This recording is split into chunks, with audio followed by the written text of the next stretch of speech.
Here's a place where all of us can be safe. Our stories of transformation can be safe, and all the things we want to research are safe here. This is Safe Space with Cheyenne. I'm really excited you're here, and I hope you stick around for a while, because I've got a lot to show you before I leave Earth. I love you guys. Welcome back, all of my friends. I have a long-awaited guest. His name is Sallo. He is also known as the Deadhead Cyclist. If you have not checked out his book, The Deadhead Cyclist, don't worry, you're not behind. You can still grab it right now. Today, we're not only going to talk about the evolution of how he found his alter ego, the Deadhead Cyclist, but the book itself and Grateful Dead lyrics and how he is using their lyrics and their poetry to inspire people to live a much more passionate and purposeful life. So Stu, thank you so much for being here today. My pleasure. Thank you for having me. So many places that I want to start, especially after deep diving all of your articles, but I really want you to start, especially for the listeners, so we can paint a picture of maybe who you were before the Deadhead Cyclist, how you really came into it. I know you were cycling as young as 4 years old, so that's really embedded into who you are and how you really center yourself, I think would be a good way to state it. Mm-hmm. Well, I was a cyclist far before I was a deadhead, I will admit that. And I grew up in my very young years, I lived in the Twin Cities, mostly a suburb of Minneapolis called St. Louis Park.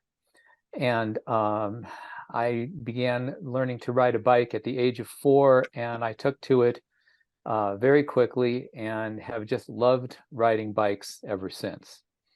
Now, as far as becoming a deadhead, that wasn't until I was 19 years old, and I was living in Southern California at the time, and I was going to UCLA, and there wasn't much about the Grateful Dead in Southern California at that time, because the Grateful Dead were mostly a Bay Area, we called it Northern California, but it's really Central California band.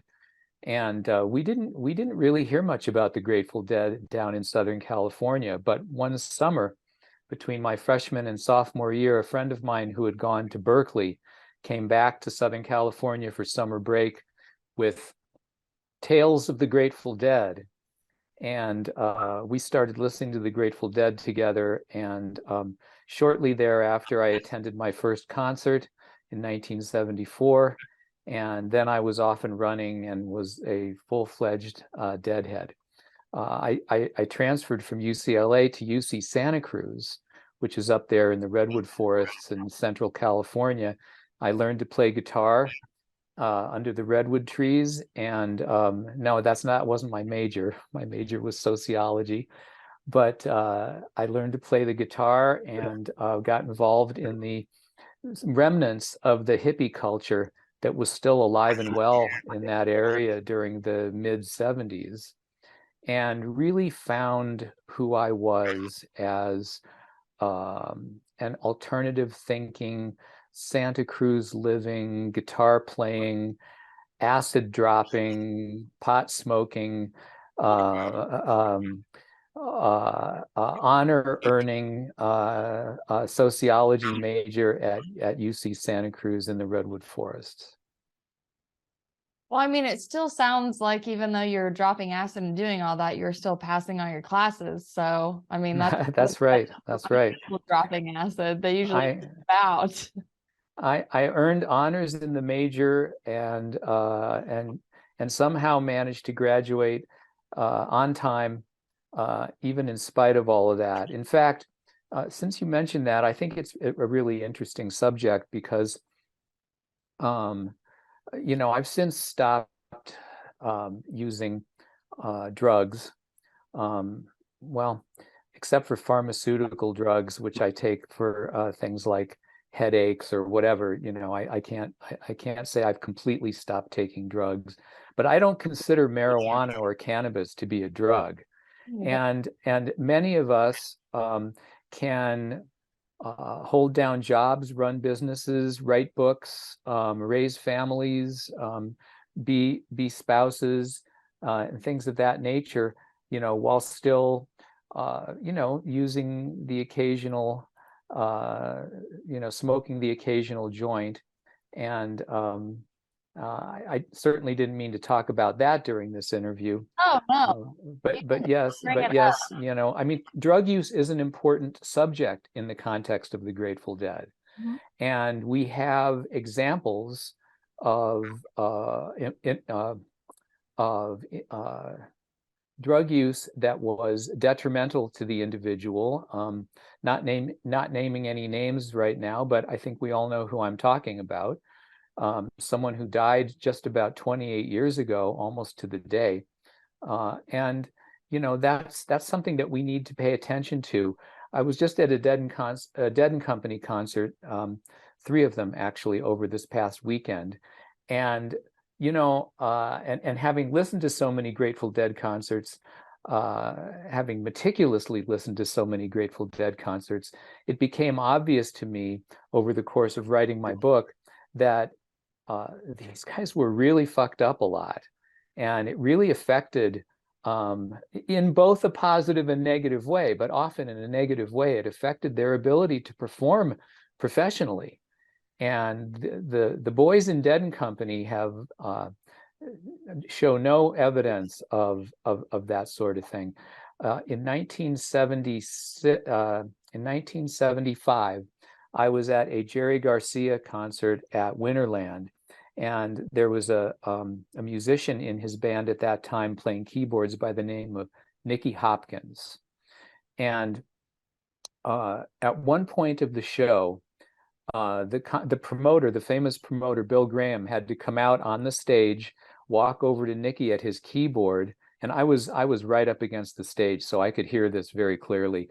And he leaned over to Nicky and he said, Nicky, you're at Winterland. You're playing a concert.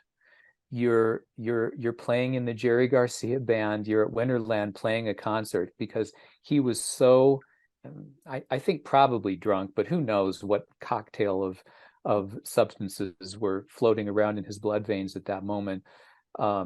He had to be told, where he was. And so sometimes performers take it a little bit too far. And I think it's really important to take note of that, especially in the context of the Grateful Dead, and use drugs responsibly. I don't want to sound like a just say no kind of guy.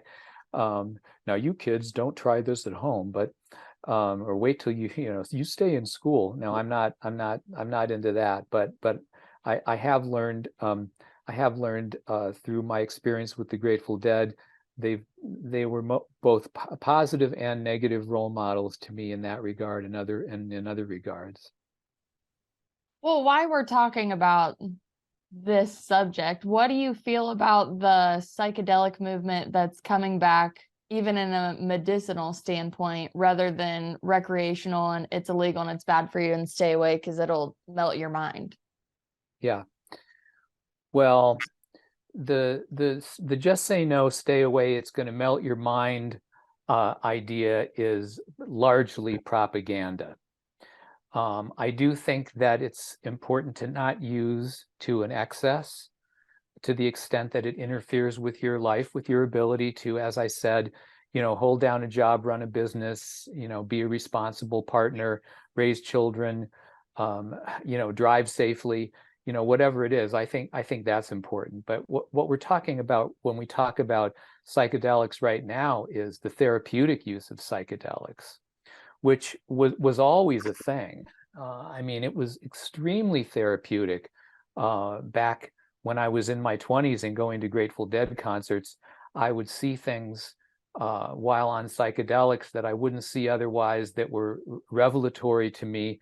Some of them are outlined in my book, and mostly having to do with the ego death that is typically involved in the use of psychedelic drugs.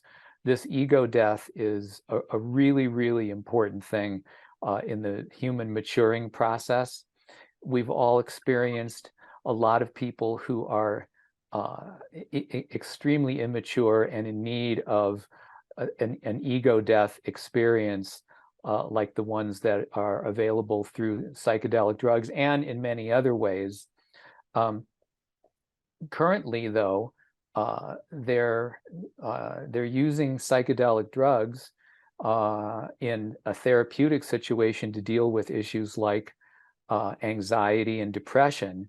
And I think that is very, very promising. And of course, there's going to be a lot of opposition from the mainstream medical community that would prefer that people take antidepressant drugs and that sort of thing rather than natural substances like psilocybin and ketamine. Is that, I think I got that right. I think that's another one that's up and coming. Yeah, so I'm definitely intrigued and encouraged by that, and through my own personal experience, I think it can be mostly beneficial. And there's also a part of it that you need to be careful of, because if you indulge in it to excess, it can interfere with your ability to run your life. Yeah, definitely mind altering for sure. But I'm like you, I love the new investigation on the therapeutic, and just from my own experience with psychedelics in my younger years. And I didn't really touch acid a lot. I was more into mushrooms, but just the first couple experiences I had on mushrooms, I fully believe that it was propaganda that kept us away from it, because the way that your mind can just expand and you really get the higher perspective. I always say you're just like taken out of your suffering for a minute and you're like, look, it's an illusion. This is what you like. Here's the map. Okay, now go back down. And then you go back down, and you really hope when you wake up the next day you remembered all of the keys to the universe. I think if you just remember your particular place in the universe, I think that's one of the things that I gained from my psychedelic experiences, is the feeling that I was absolutely essential and completely insignificant simultaneously. That's one of the great paradoxes of the human experience, and actually of the experience of any life form on this planet.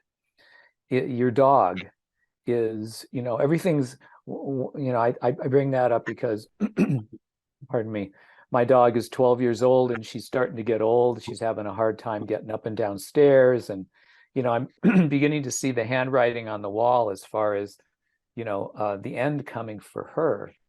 And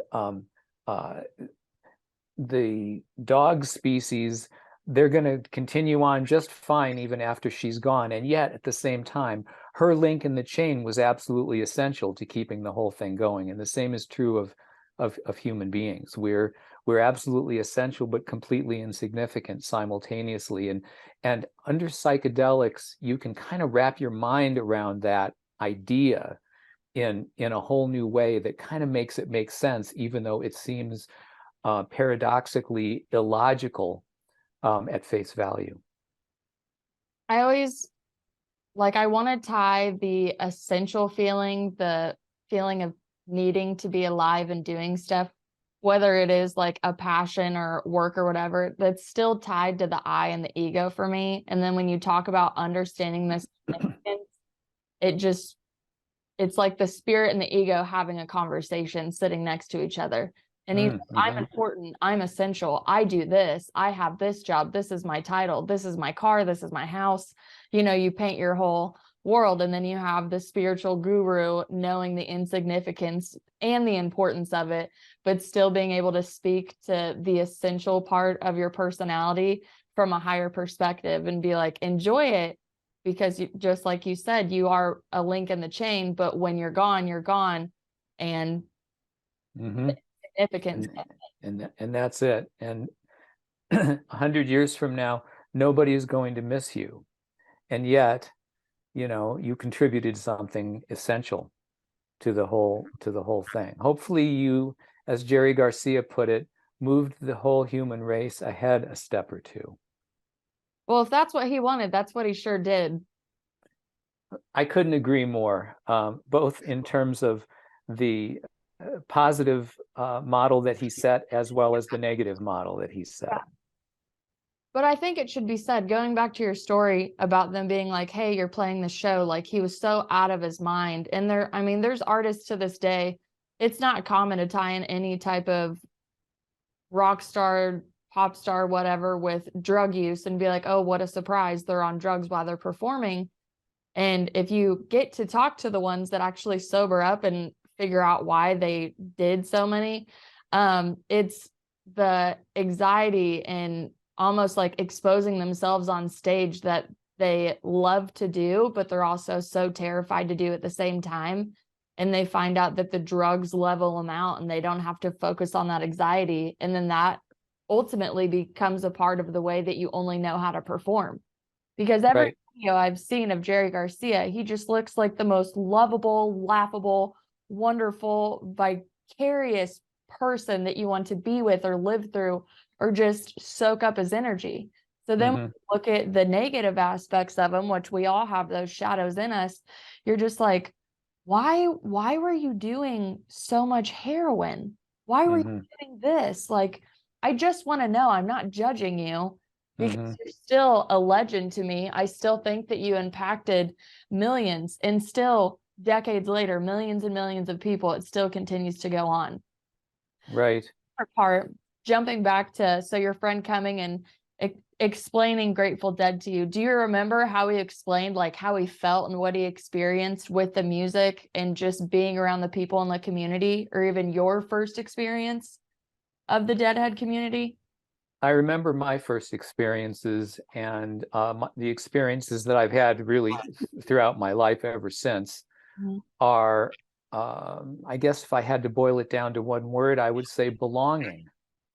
There is a sense of belonging, but not just belonging to something good and right.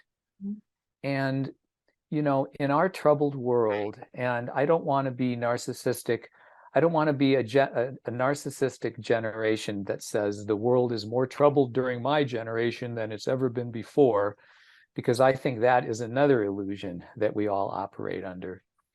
I think every generation feels that their generation is troubled in its own ways, and they don't want to pass those troubles along to another generation because they love their children and they want to leave a better world for their children. And the fact is that you can't avoid passing along a troubled world to your children, and it's going to be troubled. It's going to continue to be troubled. But the extent to which the world is troubled is a function of how we human beings operate within the world. And the Grateful Dead have always represented to me an opportunity to make the world better, to heal some of the brokenness of the world, and to have a hell of a good time while doing it. And I think that's, you know, that's kind of what Deadhead Cyclist means to me. You know, the Deadhead is the part of me that cares to be a better person every day of my life than I was before, to pass along wisdom to others, and to generally leave the world a little bit better for my having been here, which is why I wrote a book about it. The cyclist part of it is the part of me that just loves having a good time. And I love getting out on two wheels and being in the wilderness. That's my connection with the divine, is when I'm in the wilderness. I have the same experience when I'm hiking, but it's not quite the same as cycling. There's something about cycling for me that just brings me so many good feelings and so much insight. And so it was on two wheels that I developed a lot of the ideas that I put forth in my book about Grateful Dead lyrics. I use those as a launching pad for teaching life lessons, and there are 52 life lessons in the book, one for each week of the year. And in a virtual trip around the sun from January to December with a This Week in Grateful Dead history concert pick and a life lesson to be learned from a song performed at that concert. And but back to your question, I think it's just I just have never let go of it, even though I've dipped my toe in many other spiritual paths along the way. But this is the one that has endured. And you can see that it's endured for many people because it's still alive and well. I was just at 3 concerts with 60,000 people in Boulder, Colorado last weekend. seeing a band performing songs of the Grateful Dead, a band that ceased to exist almost 28 years ago. I don't know how many other bands that are playing music today are going to still be popular to that degree 28 years down the road. Not many. Not many at all. My best friend was also at that show. So when you were there, I felt like I was there in spirit with both of you. I was Yeah, watching it all, waiting for it to come on nugs.net. right. I could see all the little snippets, and now everything's coming out. This morning, John Mayer made a post. So he has a really good photographer that showcases the stage, and even said like Dave Matthews Band came out and played like 4 songs with them, which I thought was super cool. I just can't imagine how emotional it is for you. Honestly, like, so just like you, I had a friend come to me and was like, I just went to my first Dead and Company show and I have to tell you about it. And he basically summed it up the same way, where it was a sense of belonging. But my favorite part about his details were, he talked about how it didn't matter what your job was, like what you wore, who you worked for, like all these egotistical things that we always categorize ourselves in our everyday lives. He's like, you have doctors and lawyers tripping acid together, screaming out lyrics that, you know, make sense to them or don't make sense to them. He's like, everyone's so nice to you. He's like, it's just the belonging. And I remember when I was getting ready to go to my first and only show, because I didn't make the final tour this year, I was like, I'm finally going to experience this community that everybody's been talking to me about. My friends are total Deadheads. They've been to, I don't even know how many shows. And I'm like, I'm finally here. You know, I've made my outfit. I'm going to go on Shakedown Street. I'm doing it all. And I just remember standing there and looking out in the crowd. And I don't know how many people are there, obviously thousands, but just taking in that moment of just being with this iconic historical band and John Mayer, because I'm a huge fan of him anyways. Then I fast forward to doing the Dark Night of the Soul research, and I found your I Can't Walk You Out in the Morning Dew post, one of the 52, and I was reading it, started going through your website. I saw that you'd been to over 200 Grateful Dead shows, and I'm like, what type of expansion could someone possibly get from that? How do you introspect over and over and over and continue to go into this community? And now you spent 3 days in Boulder on their final tour. And I have to ask, did you cry at all in those 72 hours? Because it's, you know, Cheyenne, it's funny that you said that, because, or that you asked that, because while you were saying it, I was thinking, you know, I think what you said was, you can't imagine how emotional it must be for me. Yeah. And when you said those words, I remembered back to crying, hearing the words, brown-eyed women and red grenadine, the bottle was dusty, but the liquor was clean, and from the song Brown-Eyed Women. And to hear 60,000 people singing this in unison, all united, it is very emotional. And there's almost always a moment when I go to these Grateful Dead concerts where I am moved to tears. I must admit that. And I was thinking, well, is it appropriate for me to admit that in an interview like this? And I think, well, yeah, it probably is. And then you asked me the direct question, so I can't escape from it now. But the answer is yes. It is very emotional for me. Another emotional experience I had that I would like to share with you, if I may. Of course. Speaks to the same kind of unifying. You were talking about how there's doctors and there's lawyers, and there was a guy that a friend of mine who is a bus driver, who texted me the day of the last show, and I happened to have an extra ticket, and I was able to bring him along to the show. There's people of Say again? You miracled your friend. Yes, I miracled my friend. Yes. And there are people from all walks of life.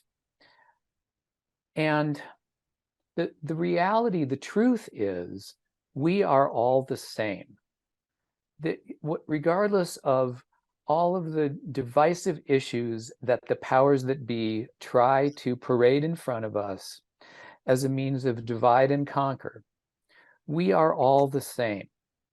We all came into this world as infants and couldn't do anything for ourselves. We were all loved by our parents. We all grew up confused, trying to figure out what this whole thing was all about.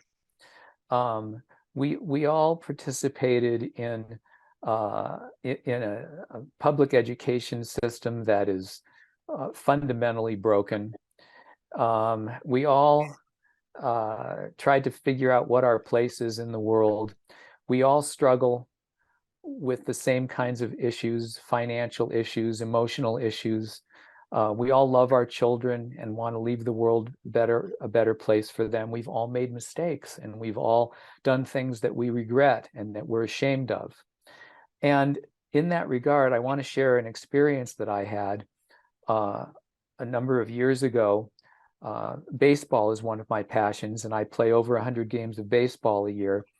And one year I was invited to join a baseball team that was heading to Marin County, just north of San Francisco, to play baseball against prison inmate teams at San Quentin State Prison.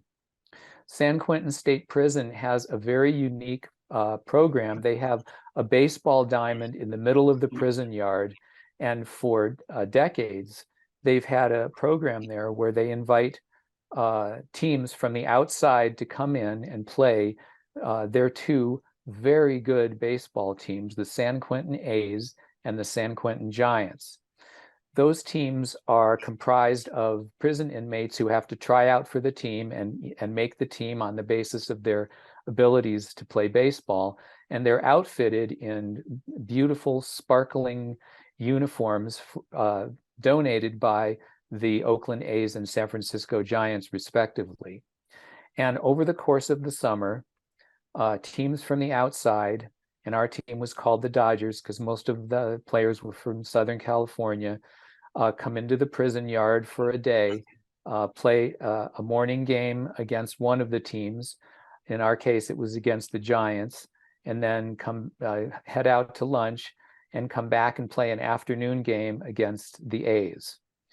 This was a really, really moving experience for me. And I documented this in an article that I wrote that won an SPJ, which stands for Society of Professional Journalists Award, a first place award. I think it was in 2014. So you can look it up online on boulderweekly.com or on the Huffington Post if you want to read this article about the experience of going to San Quentin Prison and playing baseball against inmates. The important lesson that I learned from that experience is we are all the same. I was able to interact and interface with prisoners. I had conversations with them. I heard their stories. I heard what they were in for. I heard what their dreams were of what they wanted to do with their lives after they were released. And it was a very moving experience because my intention was to answer the question: are there bad people in the world, or are there people who have done bad things? That's a really, really important distinction to make. We've all done bad things. Most of us have not done things so bad that they felt they had to lock us up for a while, okay? But we've all done bad things that we regretted and have had to make amends or pay a price in one form or another, even if it's just a simple, buying your wife flowers because you were rude to her. That's your prison sentence, so to speak. I shouldn't put it that way. I'm going to get in trouble for that. The reason I bring that up is because, you mentioned in the Grateful Dead community how there's a feeling of unity, and how people from so many different walks of life have participated in this Grateful Dead movement. And that's a really important part of what's kept this movement alive for so many years, for 57 years now and counting, and even 28 years after Jerry Garcia died. Profound, and I'm trying to think where I even go from there, except as you were talking, I actually had a relatable story with inmates as well. And I want to share it with you Do tell. because I kind of had the same thing. But before, I know I'll remember that story, but I'm scared I'm going to forget this question. Okay. Because I'm like you, like I love figuring out like the silver lining in a bad situation. What's the life lesson here? Like, what is this teaching me? Did you have that mindset like as you were going to school when you were 19, or did your development with psychedelics plus the Grateful Dead and just the expansion of your mind really give you that introspection over the years? Or have you just always been such an introspective person? Well, the thing about psychedelics and about getting involved in the Grateful Dead community is that it only brings forth that which is already there. So my answer is, I always had the potential. I always had it in me to be, whatever you want to call it, a philosopher, someone who sees the deeper meaning in things, sees the life lesson that there is to be learned. It was always within me. And to be honest, I think it's always within all of us. The question is, how does that get brought forward, or how does it get a wet blanket thrown over it? Here's an interesting analogy. You know how pit bulls are generally thought to be vicious, and even some communities outlaw pit bulls? Well, the fact is, pit bulls can be, if they're raised with gentle love, can be the most gentle, loving creatures around. Okay, it's a matter of, and the opposite is also true. If they're bred to be with anger and hate, well, then that is going to come forward. And so similarly, that's true of human beings also. We all have the capacity to be generous, kind, loving individuals. That is our birthright. Unfortunately, we all have the shadow side of ourselves as well, which has the potential to be hateful and vindictive and divisive. And the question is, what kind of life experiences do you avail yourself of that either bring forth one part of yourself or another? And luckily for me, I was very fortunate to find the Grateful Dead, to escape from Southern California, with all due apologies to my friends who live down in that part of California, because I know there's a lot of good people there too, of course. For me personally, I had to escape from my upbringing and find myself, individuate and find myself separately from all of that. And I found all that in Northern California, in the redwood forests of UC Santa Cruz, with the Grateful Dead. And so my answer to your question, in short, in summary, is I think we all have the potential, and I was lucky enough to get involved in some things that really brought forth that side of myself. Not the least of which was my 30 years at the helm of an alternative progressive news magazine, namely Boulder Weekly, and having to be an employer and deal with financial issues and business partners and lawsuits and small claims courts and all kinds of things along the way, have all led me to this point in my life where the culmination of my life experience is found in the 52 chapters of this book of mine. But now and I'm it's gonna, on the way. please. I can't wait to flip through it. Usually I have it in front of me so I can flip through it and be like, look at all this. And I can't wait.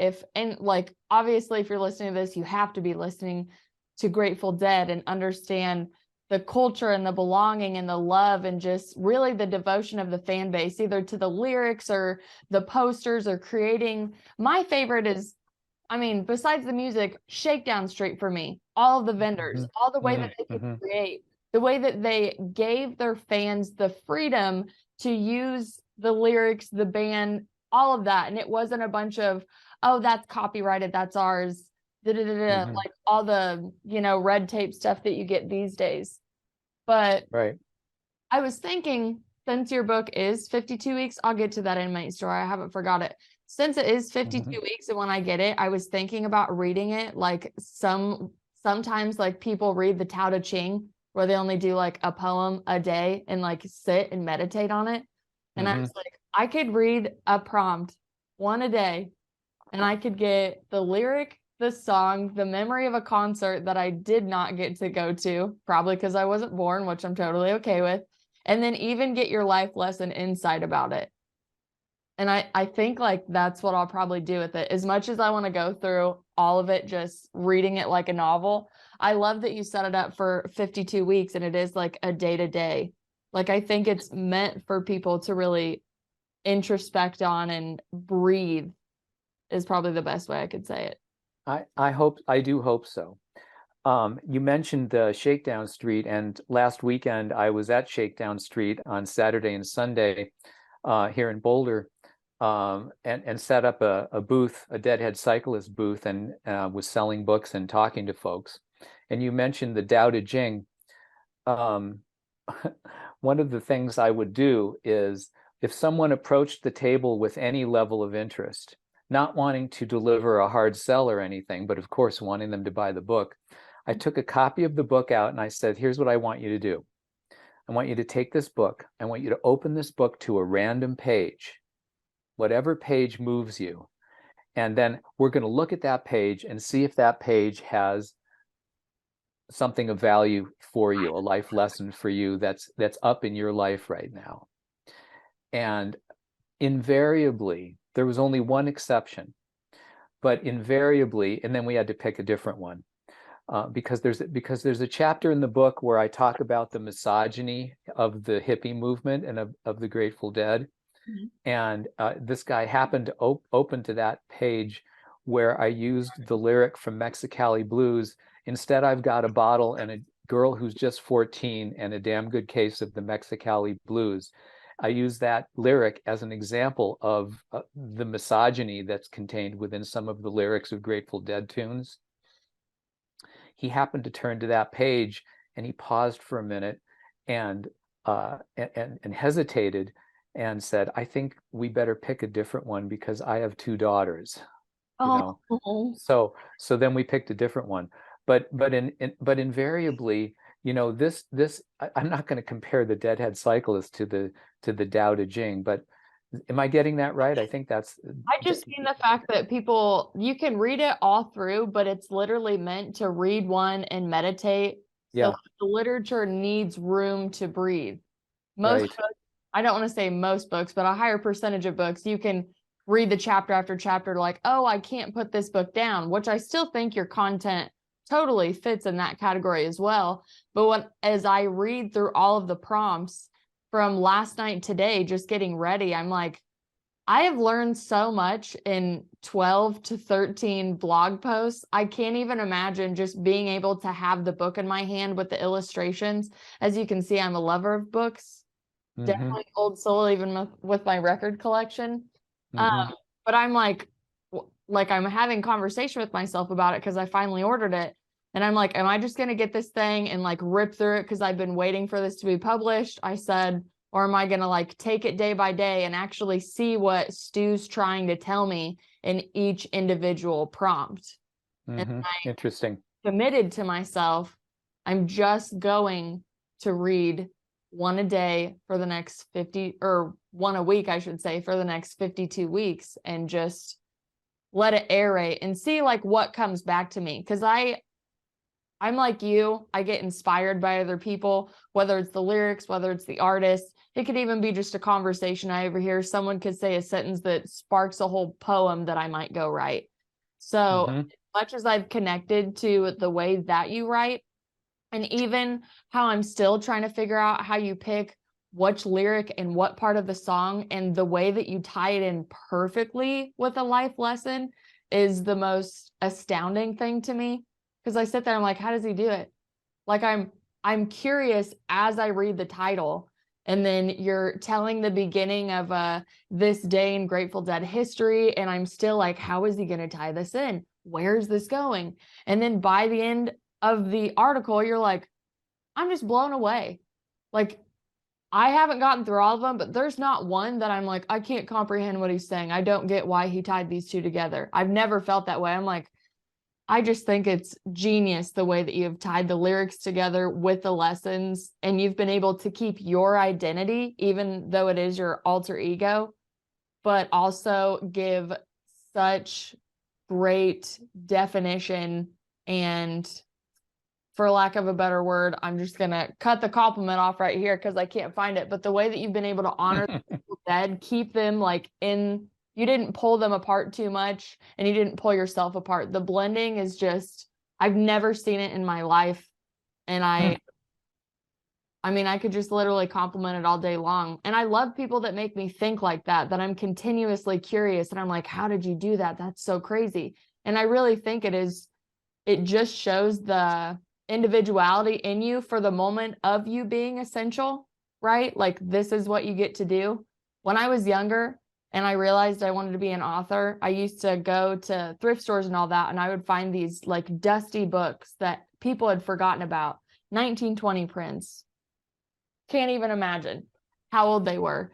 And I pictured them sitting there writing this book and wondered what their intention would be, or did they have any realization that some girl in the middle of Illinois at 2 p.m. on a Tuesday would be picking up their like 1927 print and learning from it and being inspired by it. And one of my biggest things, kind of like you, like, what are you going to leave for the world? What are you going to do to better it and move it forward in a positive way? I was like, yeah, I would love the notoriety of being a best-selling author and going out and just connecting and talking with people. I said, but ultimately when I pass, I really want to make sure I'm that book in that thrift store, and a girl like me finds a dust-covered book and just goes, thank you so much for writing this, because I've been able to be inspired. It's almost like we're giving pieces of each other's puzzles back to each other, but not everybody's aware of it at the time. Mm-hmm. That's all very well said. I thought this would be a good opportunity to mention to listeners that there are sample chapters of the Deadhead Cyclist available on deadheadcyclist.com, and I would invite anybody to go there and have a look and read, find something on there, and see if it doesn't speak to you. And if you do want to order a copy of the book, you can do so right from the website. There's my little 10-second commercial message. There it is. There's his promo. But as my listeners always know, if you hit the description on any streaming platform that you're listening on, you're going to have the description that's going to tell you a little bit about Stu and how he became the Deadhead Cyclist, on top of an award-winning publication and website. Again, boulderweekly.com. Go check that out as well. And then right below it, it's going to say connect with the Deadhead Cyclist, and it's going to have where you can read the sample chapters and where you can buy the book as well. And any other updated information he adds along to his resume, I'll be able to update in the future for all of you as well. So back to my inmate story before we wrap this up, because I love that we have the same epiphanies sometimes. So I think 2013, I grew up by the Mississippi River. And it was rising once again. The levees were not holding up in the area. And we got a call one day around the Barry, Illinois area that the levee was weak and it was potentially going to break and bust out and honestly, like, kill all of our neighbors' farmlands. And if you know anything about being a farmer, and I don't know if you do, but even if it's your buddy's farm, it still feels like you're losing your farm. Like you feel the weight of it. So the Mississippi is rising. It's supposed to rain that night. And I'm working with my dad at the time, and he's like, hey, when we got off work tonight, we're going to load up the Kawasaki and we're going to the levee. He's like, we're going to go sandbag. And I was like, great. This isn't my first time. I sandbagged when we got flooded in 93. I was 3 years old. 2008, I did it in 2013. So anytime the Mississippi rises and we have to go do it, like, I was your girl. I was so excited to volunteer. So we get there and the local work camp is there. And I think, I'm not of age by any means, but I'm a young girl. And my dad was like, these are all the guys from the work camp. They don't have any like violent offenses or anything. It's probably like tax evasion or something stupid. He's like, so you don't have to worry about any of them. He's like, but still, Cheyenne, I know how nice you are to everybody. So just like, don't go overboard is basically what he was doing. And I am nice to everybody. I don't care if you're in a prison suit or a CEO suit. I'm still going to be nice to you. So we loaded up the first round and I took this thousands of pounds Kawasaki mule and I'm driving it on a levee that is unstable. The Mississippi River is at like here at my ankles. At the time, I didn't realize like the levee could literally bust any minute with all of us on it. And I have thousands of pounds of sandbags and me. And this, I would say he's probably like a 26, 27-year-old prisoner. And he's the one that was assigned to load it up, ride with me, and unload. So I kept going back and talking to everybody. I, again, do not treat the CEO or the prisoner any different. I'm going to be nice and respectful. That's how I was raised. But as I'm going back and forth on these trips, because we worked for about 5 hours, I would say, just getting this hole or leak figured out, he told me his life story openly. He told me how he got into the trouble that he got in. He told me his regrets and his life lessons and his introspections while he had been serving his like 2.5-year sentence or something like that at a local work camp. One of the nicest people I'd ever met. He grew up in the same family setting as I did. So I too had the same questions where I was like, one, are we born evil? How does influence really work on us if we get around the right people, like the idols and the anti-idols of our life is what I always like to compare. And even if you are around like a good idol, can you actually only learn from idols? Or are there people like me in the world who have been entertained by anti-idols and go, oh, I just don't do that? That's somehow easier for me to go, yeah, just don't do that. Don't do that. If I have a Stedford wife in front of me, I kind of roll my eyes and walk away. Like I like the people of the hard knocks that learn the lessons. But just like you, we really are all one. The only thing that separated me and him was the fact that he had made some decisions that he really wasn't proud of anymore either. And the fact that he came to realize it was even more profound to me, because most people, in my opinion, never really want to face that shadow side. They always want to, oh, well, I did this because somebody else did this to me. It's a cause and effect thing. It's a victim mindset. Right. I've retrospected on that before, but right when you were telling your story is when I was like, oh, I've had this same moment too. And I've had multiple moments like that where I'm like, we are really all one. I know we're individual expressions of the same thing or the same energy. I think that's the easiest way I can humanly express it. But the individuality in all of us, and ultimately what you said, being essential and not being essential at the same time, is honestly one of the most beautiful paradoxes and freedoms that I've found in life. Because it gets that pressure off you that you have to do something or be something or achieve something by a certain age. And especially for you, you write a lot in your blog about the battle on aging almost. Like you don't have to have a certain degree for it, make a certain amount of money. It's happening no matter what. So one of my biggest questions I wanted to ask you was, what's your advice to keep that vitality going as you know you're fighting age?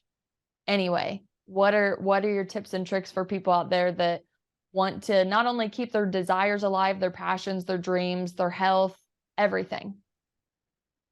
I'm really glad you asked, because that's one of the fundamental purposes of my book. And it actually was the first purpose. when I was originally conceiving of writing a book.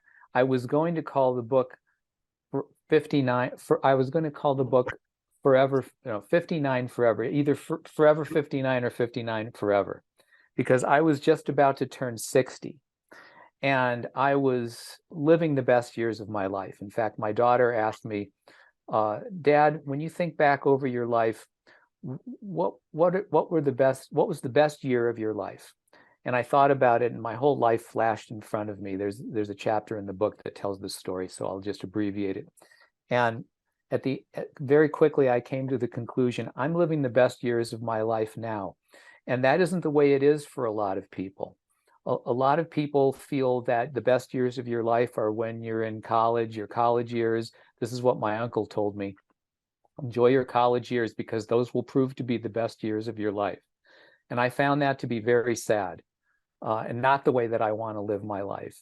Every year should be better in some way than the year before.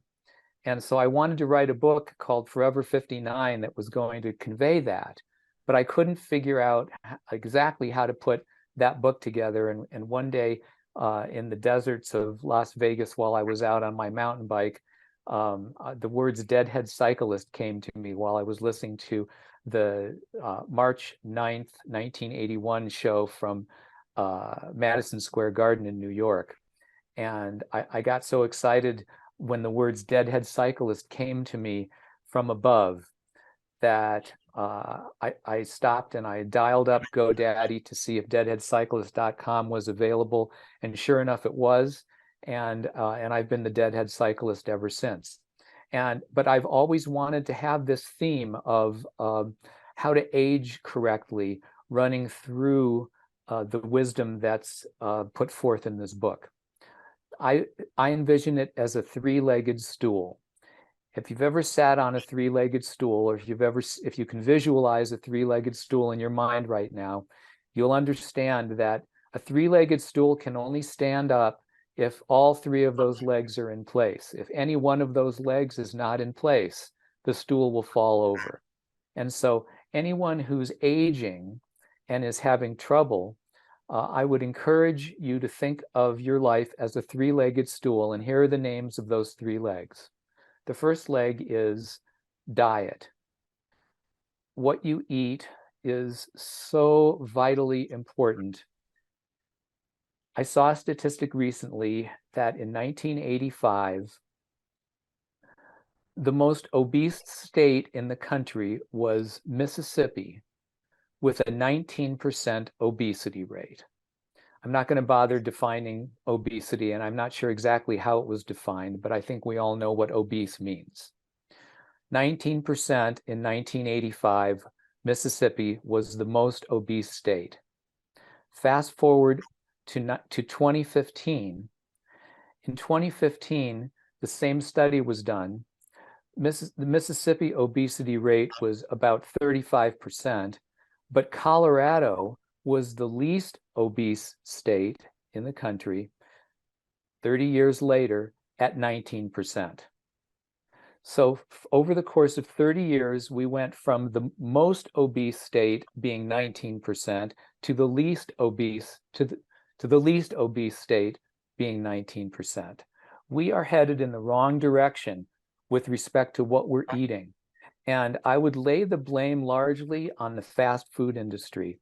Many people have probably seen the Super Size Me documentary about the guy that went on a purely McDonald's diet for some period of several months and almost killed himself because of it. We're eating the wrong kinds of foods. We're approaching eating in the wrong way. Okay, so diet is the first leg of the stool. The second leg of the stool is exercise, or you could call it movement. At these Grateful Dead concerts, people are moving, baby. You know, I'm not saying there's no obesity there, but people are dancing. They're dancing in the streets, and staying active into your older years.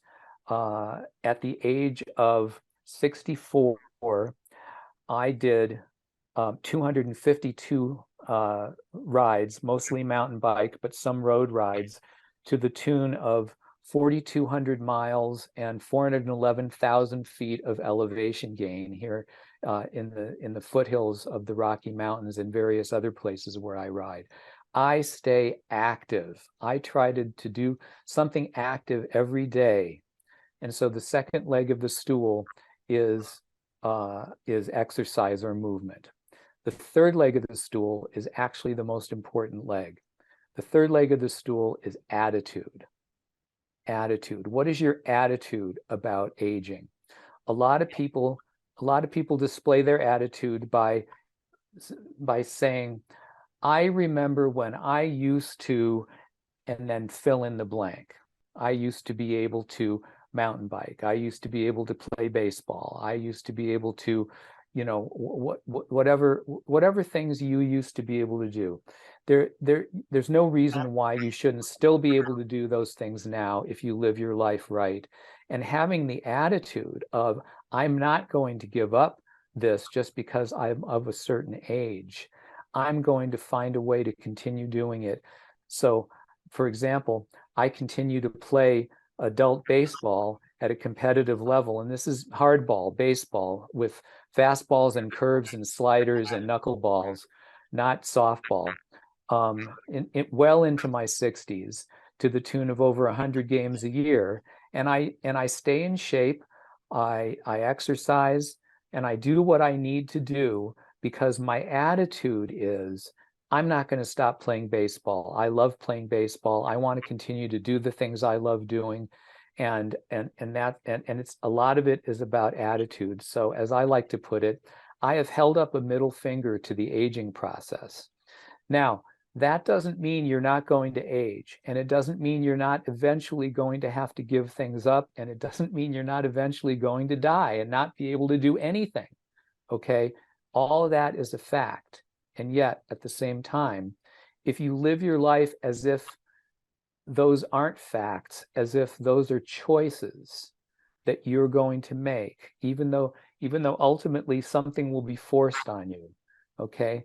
But still, if you live your life as if you're choosing to stay active, you're choosing to continue cycling, you're choosing to continue playing baseball, you're choosing to continue to do the things that you've always loved doing, going to Grateful Dead concerts, that's your best bet for staying youthful for a lifetime. Great answer. Great.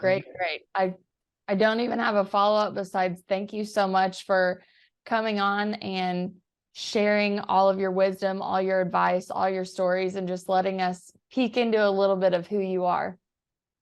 Well, it's been my pleasure. I've been wanting to do it for a while. And now that the book is finally out, it came out around the 1st of May, and I've gotten through these Dead and Company weekends, I thought this was the right time to get back to my friend Cheyenne and help support what you're doing, because what you're doing is really impressive and really excellent. I've listened to a number of your blogs and really like what you're doing, and it's very consistent with the Grateful Dead movement and the message that we've been talking about throughout this interview. And it's been a great joy for me to be with you, and I hope we can do it again sometime.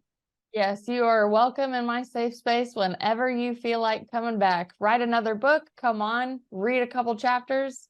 You're always welcome here, Stu.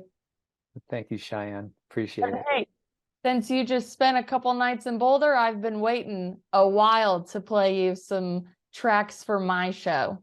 So excellent. Let's hear it. Exposed is going to bring us Jack Straw, originally from Grateful Dead. Dead and Company is the one who brought it to us. They brought it to us from the Maryland Heights, Missouri show. This is going to be from June 21st, 2022.